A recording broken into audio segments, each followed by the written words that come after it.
characteristics of sound. So in your syllabus this time you have the meaning of the terms and factors affecting them, and you don't have examples. Okay, it's excluded from your syllabus. So let's start with the last portion of sound. Now the first term which we are going to discuss is loudness. I think you are acquainted with these terms already in class 8, okay, 7, 8.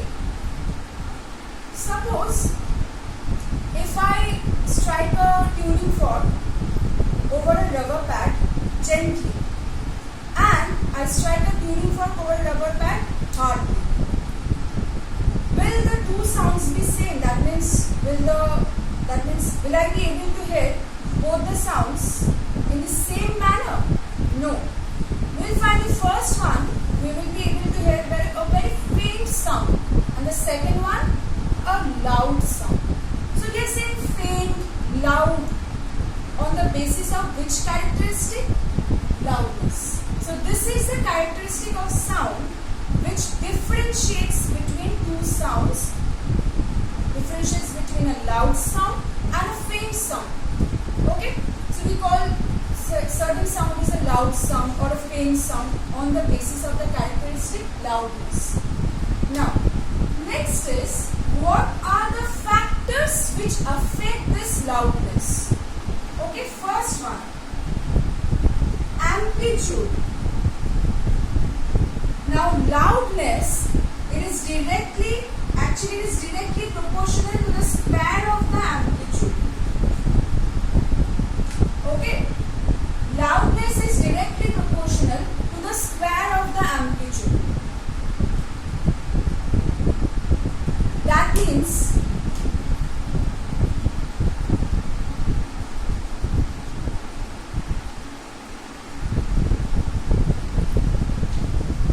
both the waves have same frequency, okay, and the wave nature is also same. See, same type looking waves.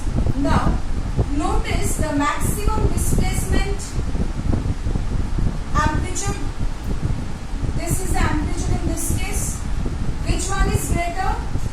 Amplitude is greater in this one. So this sound will be louder than the number 2 one. Okay? More is amplitude, more is the loudness. That means more sound energy the sound is actually carrying with it. Okay? Now, next is, it is inversely proportional to the square of the distance. That means, say I am standing here and the source which is producing the sound is at certain distance. This distance, the square of this distance, loudness is inversely proportional. That means more is the distance, less loud the sound will appear to me, obviously. Next is the area of vibrating membrane.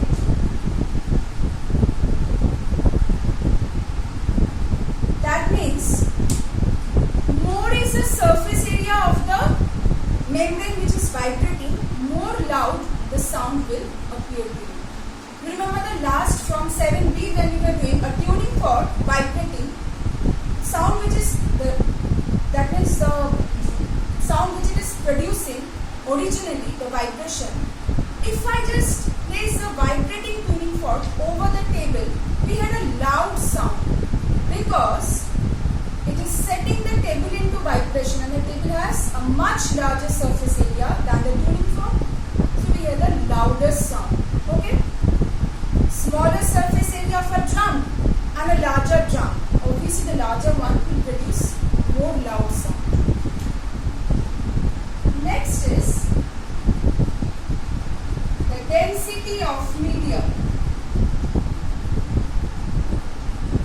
More is the density of the medium, loudness will be more. It increases with the increase in the density of the medium. What about resonant bodies?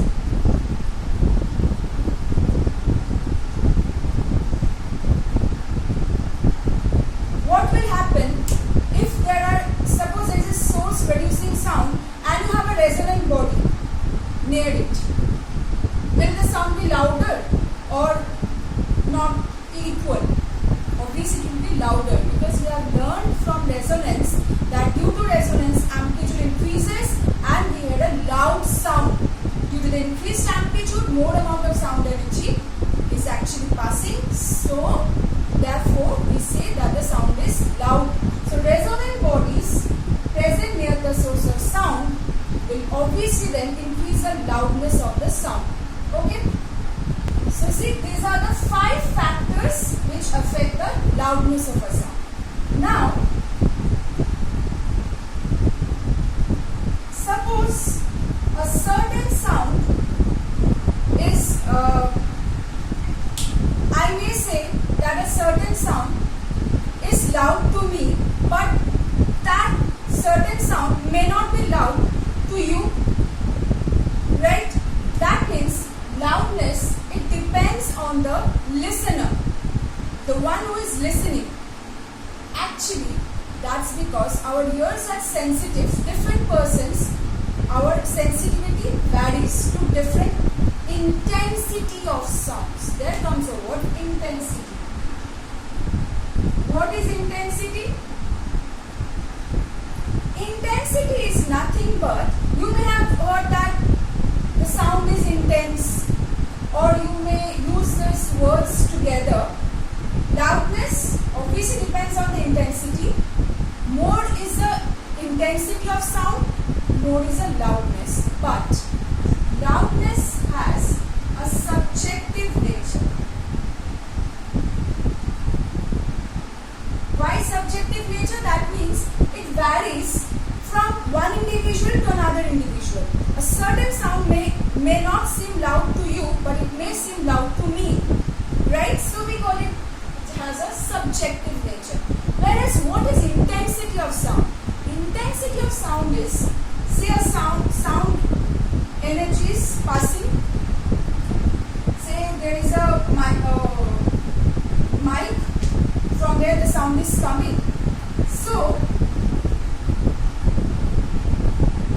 sound energy is propagating in this direction. If we take a cross-sectional area perpendicular to the sound energy, propagation of sound energy, then the amount of energy, amount of sound energy passing per unit area, per unit time through this cross-section area is known as the intensity at this point, intensity of sound at this point. Therefore, intensity, sound, that means more is the sound energy passing. Suppose if more sound energy passes through this area, that means intensity of sound is more. Now, intensity is a measurable quantity, isn't it? So, intensity has an objective nature. Because this we can measure how much sound energy is passing through this unit area in unit time. We can measure that. So we cannot say that intensity for me it is something, for you it is something. It will be same for even if I calculate or even if you calculate, it's something we are calculating. So it's a measurable quantity. So we call it object. It's having an objective nature. So intensity is nothing but the sound energy which is passing per unit time, per unit area, normal to the direction of propagation of sound waves. Whereas loudness is a characteristic of a sound which differentiates two sounds. That means one which is loud, another which is faint. Okay? Unit of intensity. Sorry. Or we can also measure it in decibel. I think you have heard about this one. You know the minimum sound in physics, it's taken as, so actually loudness is measured by expressing it in terms of intensity. Okay, you don't have to know the mathematical relation, just know that it's measured in terms of intensity. decibel, I think you have heard of it. So as I was saying, 0 decibel is the minimum sound level, which in physics we consider it to be the dropping of pin. That is considered as a 0 decibel sound. Okay, you have a chart in your book. Just go through that chart once. You will find the different sound levels for different types of sounds. Okay.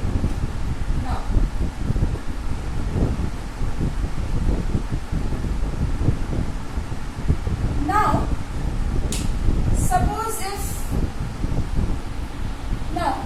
let's come to this. Suppose you have a tabla.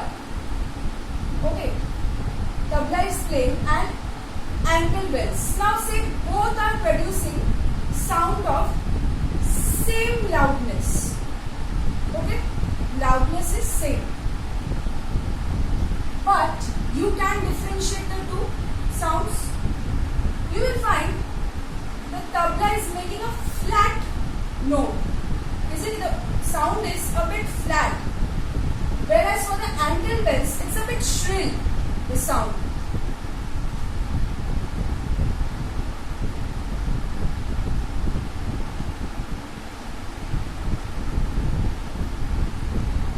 Same as men's voice and women's voice. So that characteristic by which I can distinguish two sounds of the same loudness with their, that means whether they are flat, whether the sound is flat or shrill, that characteristic is known as pitch. That means suppose you have two sound waves.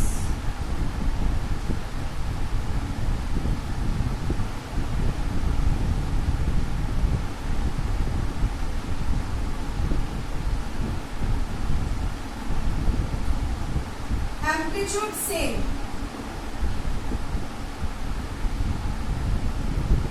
Amplitude same.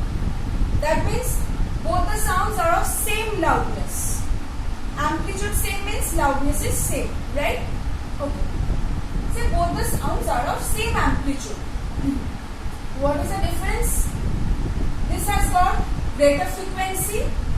So this more frequency sound, we call it a high pitch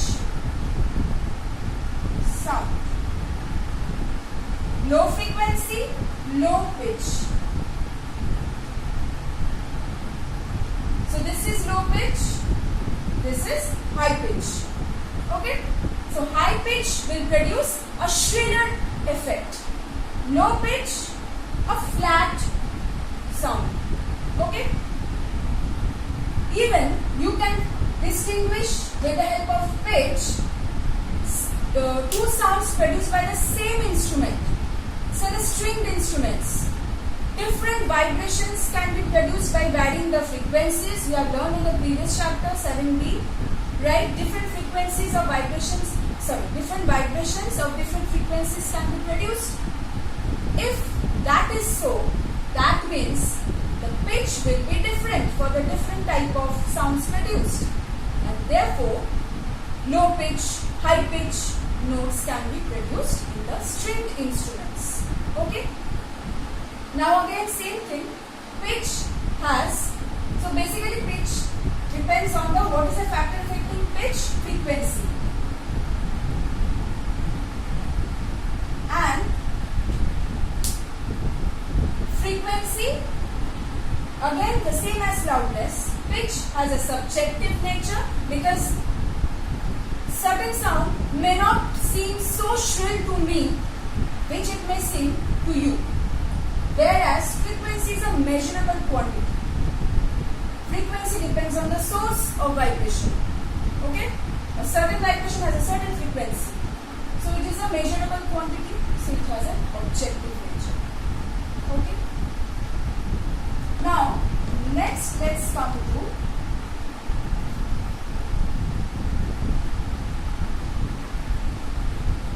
suppose you have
I'm just saying, before that let me complete. This is for a piano.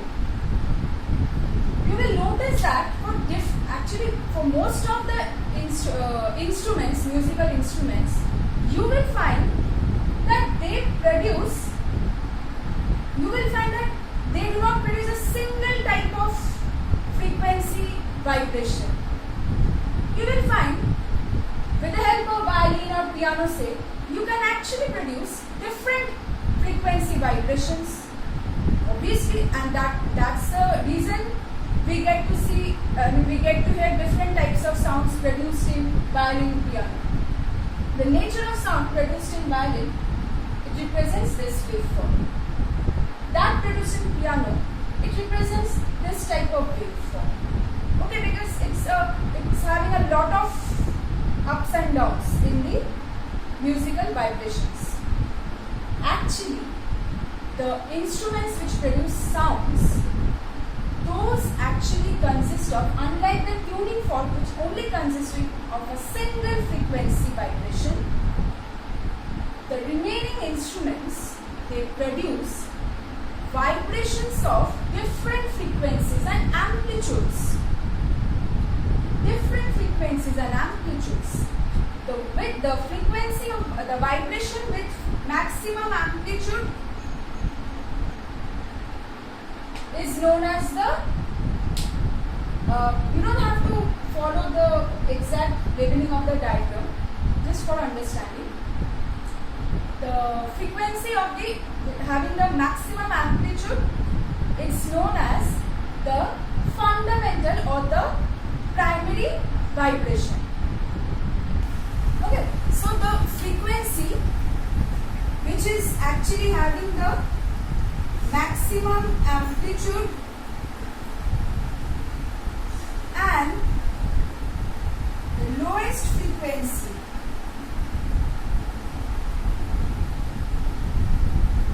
that vibration is known as the principal or the fundamental vibration. And the remaining vibrations are known as the secondary vibrations.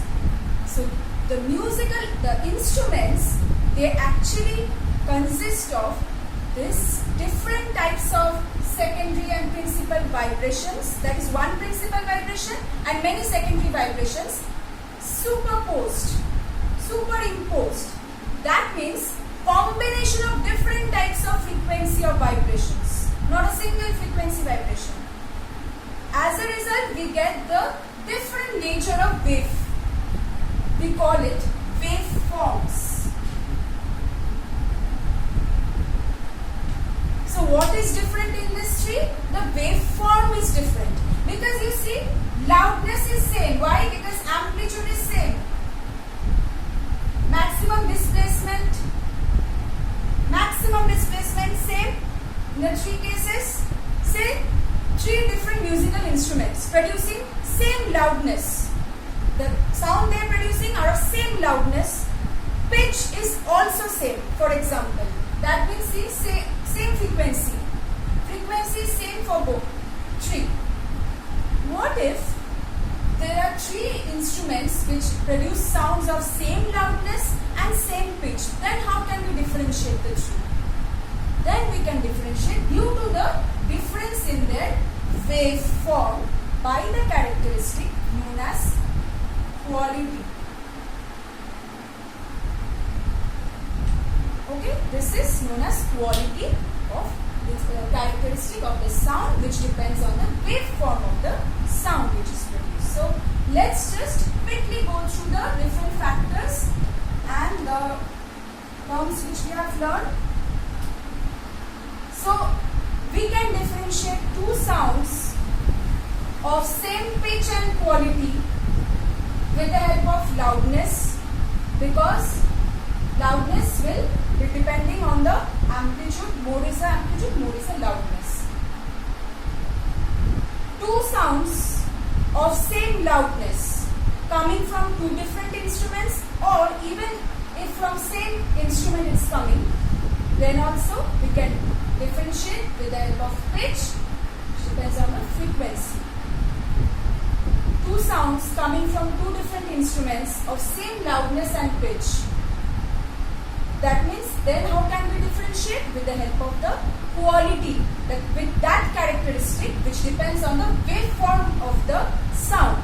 That characteristic is known as a quality.